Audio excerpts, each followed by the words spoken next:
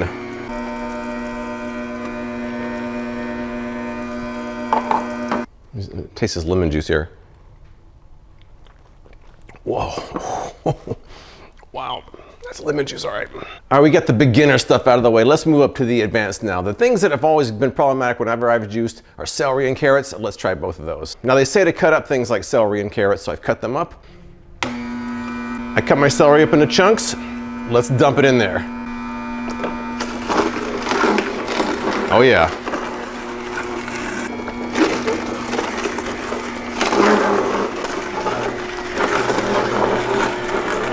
There's something oddly satisfying about this. I don't know what it is, but it is oddly satisfying. But it seems like it's having no problem with the celery, which is good. I think cutting it up does make a difference. It smells like celery in here. Look at that beautiful bright green celery juice. Let's taste it right out of the container. Wow. That's a strong celery flavor right there. Woo! I'll put this in a separate glass here. That's a very attractive color celery juice though. Now let's move on to something that might be the most challenging of the bunch, and that's some carrots.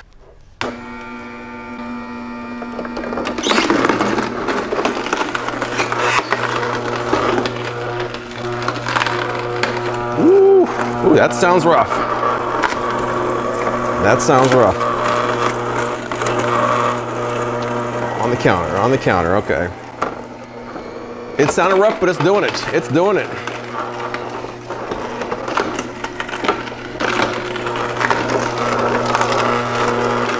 Oh, it's stuck. It's stuck. We got our first stuckage. Our pulp was overflowing. If it sticks, you're supposed to go in reverse, which I just did, and now go forward again.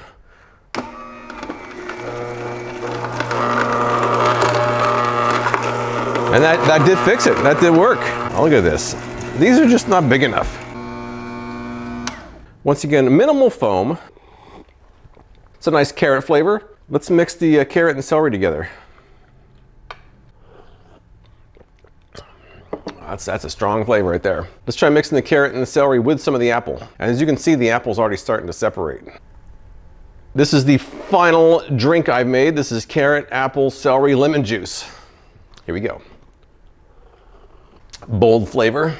You know what? It's actually really good. There's a little bit of pulp in there, not too much, but there is some. Look at this mountain of pulp I've got there. It almost looks artistic. And the pulp is actually relatively dry, so that bodes well for a juicer when you have relatively dry pulp. But I would say overall, my final impression about this is pretty good. My only complaint is that the collection cups are a little bit too narrow. It doesn't seem like no matter where you put them, the pulp or the juice kind of goes on either side of it. You could use something bigger. I was trying to use theirs, but I think that's really the only downside, and otherwise good product. I only had a couple times where stuff got stuck and I was able to work through it. The cleaning process when I did it after the first batch of apples was not that bad. It was about on par with other juicers I've cleaned before. Really, it just uses a lot of water when you're rinsing it off though. But if you've used this product or something like it, tell me what you think in the comments below. I appreciate you watching, and I'll see you next time.